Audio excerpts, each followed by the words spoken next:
We are so excited to have you join us on this episode today. We are talking about leadership traits, and today we want to dig into 6 things leaders don't need. So, Blake, why don't you just go ahead and kick us off with one of them? All right, so 6 things leaders don't need.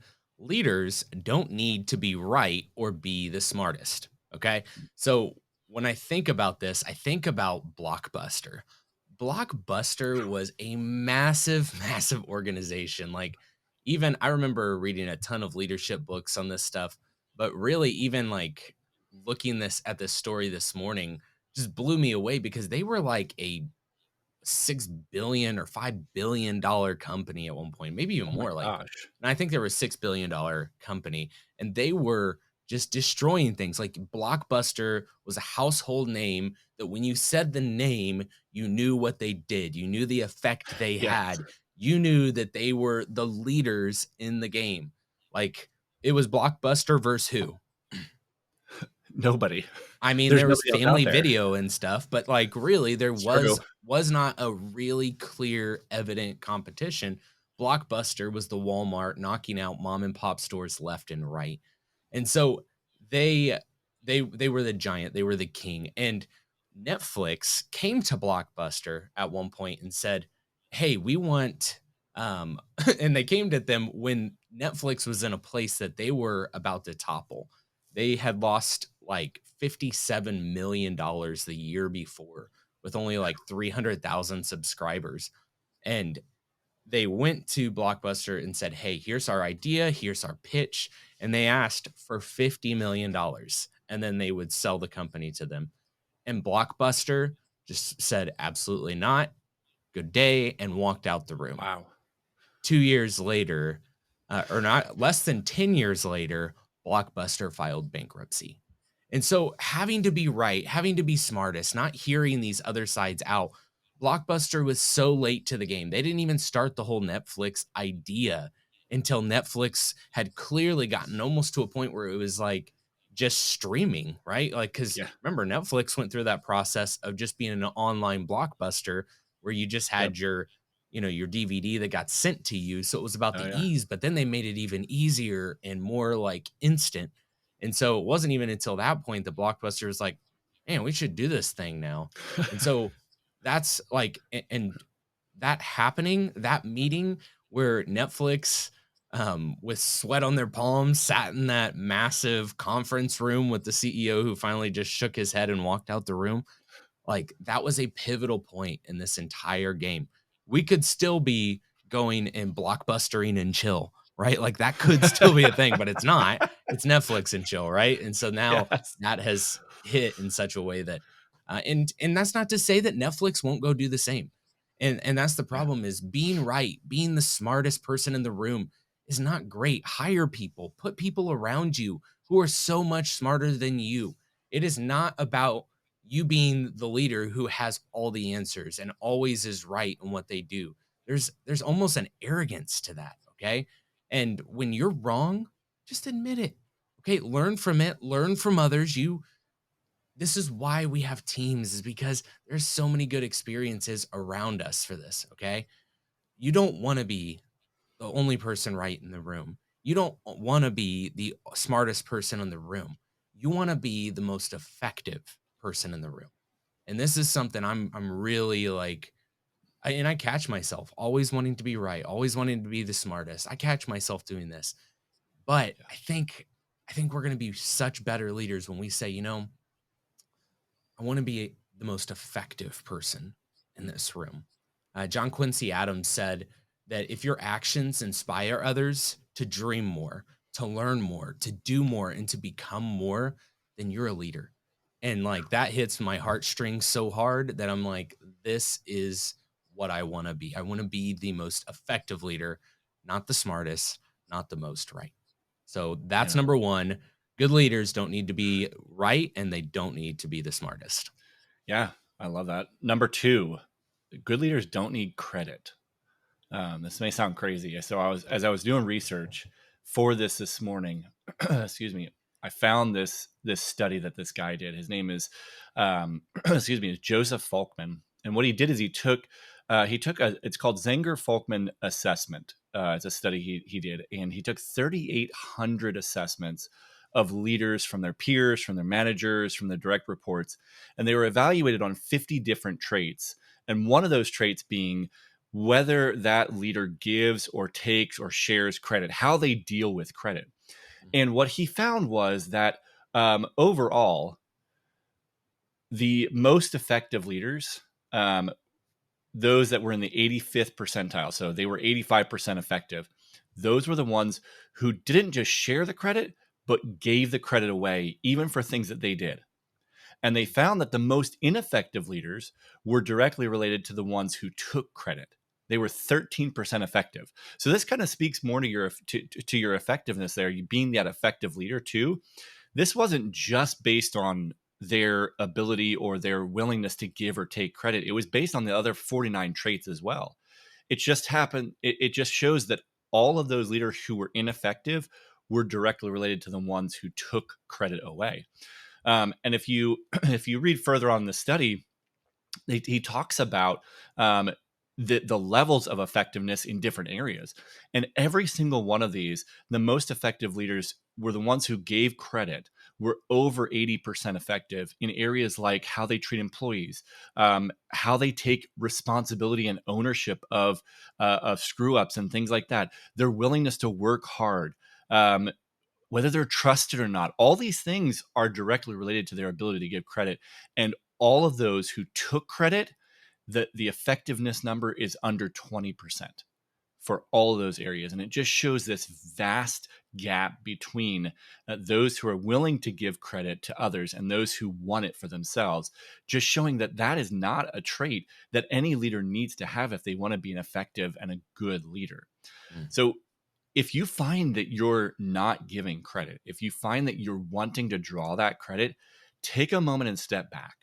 Take that moment, look back at all those things you've done and realize, hey, this may be a pattern of the direction I'm heading, and my effectiveness as a leader may be dwindling or dropping, and I just might be fooling myself. Take a minute, give away some credit. It may hurt initially. It may be hard. I take that back. It's going to be hard, but it establishes that practice. Take little steps, just give a little credit here and there. So second one is that leaders do not need is credit. Third one, we don't need the last word, right? Leaders do not need the last word. I'm going to read a quote here, and this is from a psychologist, and it is a lot. So just bear with me. She says, wanting to have the last word is very much related to the attack mode mentality central to destructive conflict resolution, in which you take on your partner rather than the difference in viewpoints the two of you have. Man, that's So good. it's so good, and there's so much there, and it really made me stop and just kind of think about it. Like, how many times have I had that moment where I felt like I needed the last word because I felt like I needed to be right, or I needed all these other things, right? And then I never realized I'm attacking the person.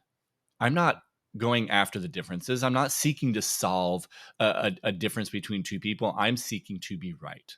I'm seeking to win over that person. Again, like we said about the last one, take a step back and look at it and remember you're not attacking the person. You're seeking a resolution between two differing opinions or ideas. It's not about you attacking that person. And sometimes that means even if you see that they're not, that they may not be right, or you still believe that you're right, backing down from that, because it's not worth you attacking that person and destroying that person simply to be right or to have the right opinion or the last word. So, number 3, we don't need to have the last word. Yeah, that's good. Number 4, good leaders don't need for their idea to win. Okay. I'm sure if you've listened to this podcast at all, you know what stories I'm going to on this one. Absolutely the story of Pixar and Toy Story. Okay. Yep. And so if you've heard this, hear it again. I say it all the time. And it's crazy because I see this one be the thing that causes leaders to not be effective so often because people don't feel valued for their input. Okay. So when people don't feel valued for their input, they don't connect and then they don't give you their best. Okay. So, of course, the story I'm going to is when um, Pixar was going and they had just released Toy Story, which took years and years to come about with. The original story looks nothing like what it is at the end. And when everything was getting produced and finally out, um, the film's been playing, it's hitting box office numbers, and people kept coming up and saying, "What a great idea! What a great idea!" As if it was some singular idea that Yeah. Pixar came up with one time by one person, and that was not the case. And what they ended up saying was that they came to realize that no idea is singular, but it's made up of 1,000 different decisions, 1,000 different failures, 1,000 different perspectives and experiences. And it doesn't mean that every idea is good. It doesn't. And in fact, I think one of the best things we can do is not have an idea of good idea versus bad idea. Ideas are neutral until they hit the right idea. Okay? Yeah. So like this a lot of our ideas and a lot of ideas that they said were not the winning ideas when they came out. They were like emergent ideas where it helped emerge to the next idea and emerge to the next idea and emerge, and eventually they got to this place that they were like, this is right, not Mhm. good, not bad, but right. And so having an idea, and as a leader is having to have the winning idea, you don't win if that's the case because you're only getting the best of you, maybe, right? Sometimes you're just getting the most prideful version of you and prideful idea because you're not willing to hear other people out. And this is where we've done a thing now that is modeled off of what Pixar does called Notes Day. And that's where we'll come together once a year. We're now trying to do it twice a year. And honestly, I think we may even do it once a quarter. And that's where we come together, we bring problems, but then we just talk about what are things we can do creatively to Yeah. get better. And it doesn't mean anybody's right, doesn't mean anybody's wrong, doesn't mean somebody's failed and they need to be elevated in their failure. None of that. It's just let's get ideas out there, let them ruminate and emerge and emerge and emerge to the next idea. So when we have that idea pride, we're going to destroy things. Okay. So good Yeah. ideas don't have to come from the leader. So what do you do when you're in that place? You got to remember that no idea is singular. Be Mhm. curious, be open minded. It doesn't mean, again, all ideas are great. Okay. So we have to work through those, but we want to look for those tripwire and emerging ideas. So be humble. Okay. Be humble. And that takes me to another story about Edison, which I'm an electrician. Okay. I love the Edison, the Tesla, the fight, the feud, the argument. Oh, AC versus DC. And that's not just a band. Maybe you don't know that. Right. That's actually things, right? And I saw a story recently that just like I had never seen before. And that was that one of Edison's greatest accomplishments actually came at the end of his life. And it's when he came to Tesla after feuding with Tesla for years. And he came to him, and all he did was apologize because he realized AC was better. He was a DC guy, and he was doing like torturous experiments to prove that AC was dangerous. Jeez. And he came back to Tesla and he apologized for quote his pickheadedness. Mm. And Tesla was so moved by his genuine response that he told him he had open right to his patents and could use them to help his utility company that was failing and about to go under and put him under. He could use those basically open game. And after that, Edison went and took that utility company to the largest on the East Coast, which is just absolutely unbelievable. So Mm. being humble, not always having to have the right idea, i.e., DC versus AC, but accepting the good ideas ends up just bringing things to success. So, number four, good leaders don't need for their idea to win. Yeah. Number five. This one might be a little controversial, but it's good leaders don't need superstars.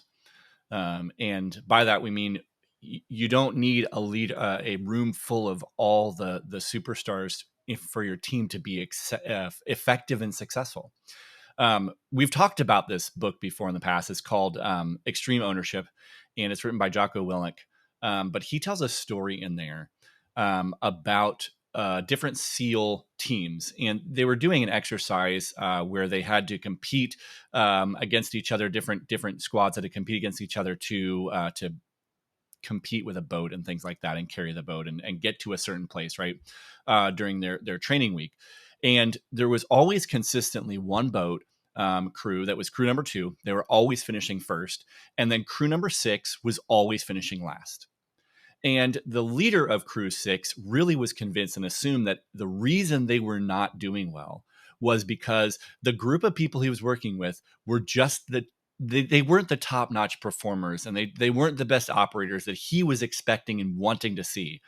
So he was convinced, and he told himself that his team was not superstars, and that's why they weren't winning. That's why they weren't doing well. That's why they're the bottom of the pack. So the instructor decided to do an experiment, and he switched the leaders of the two teams. So the leader of boat crew 6 went to 2, which is always winning, and the leader of crew 2, which was always winning, went to 6. And the very next run, they were nose to nose. And in fact, 6, boat crew 6, won by just barely a hair. And it was all contributed to the leader, not to the group of people, because he saw their value. He saw their strengths. He saw their weaknesses. He knew where to encourage them. It was all about how that leader was working with those individuals. This is not about the superstar status of the team. It was about the leadership. This is where you have an opportunity as a leader to come in and view your team in a different light.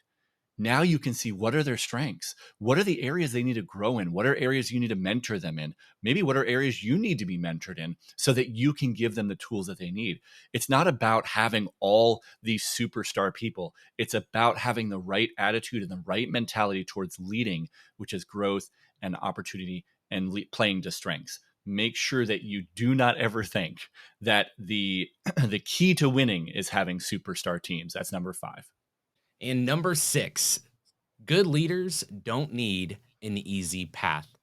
I don't have a specific story for this because honestly, all leadership is this. Okay. So much of the leadership is not needing an easy path.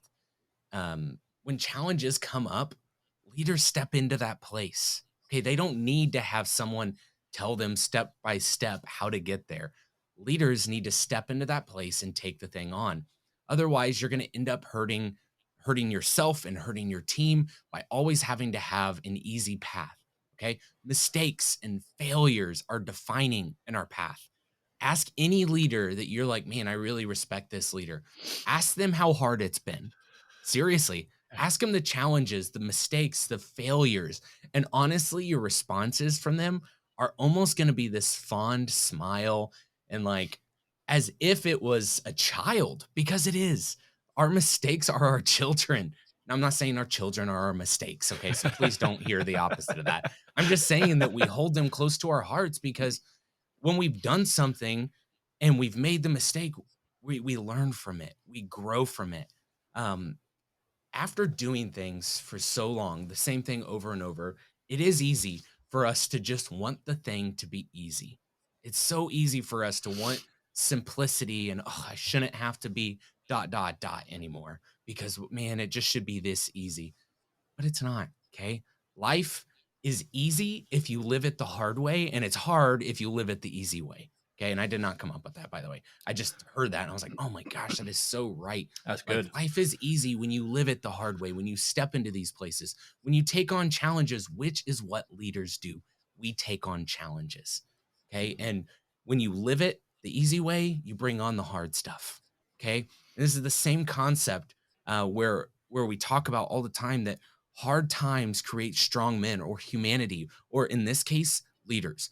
Hard times create good leaders and strong leaders. Strong leaders create good times. Good times create weak leaders, and weak leaders create hard times. Okay, Mm. so this is that mentality. Good leaders don't need an easy path. I'm not saying it's not nice. Okay, part of that cycle is nice when things go easily or according to plan, but it's not because the circumstance is easy. It's because we put in the hard work in the past to make that an Yeah. easy time. Okay, leadership is pretty simple. It's not easy, but it's pretty simple. Okay, we've got to lean into this place where you've like where people and results they intersect. Okay, so Mhm. where they overlap and they intersect, that's the place where leadership is. Okay, if all you've got is people and you're just dealing with people, that's not leadership. If all you've got are just results based, that's not leadership. Where Yep. they intersect, that's where leadership needs to step in. And that's where we have our discipline. It has to happen in that place. Can't happen in all people, can't happen in all results. That's where the whole um it's not personal, it's business. Oh, Yeah. that's leadership is living in the place where it's personal and it's business, okay?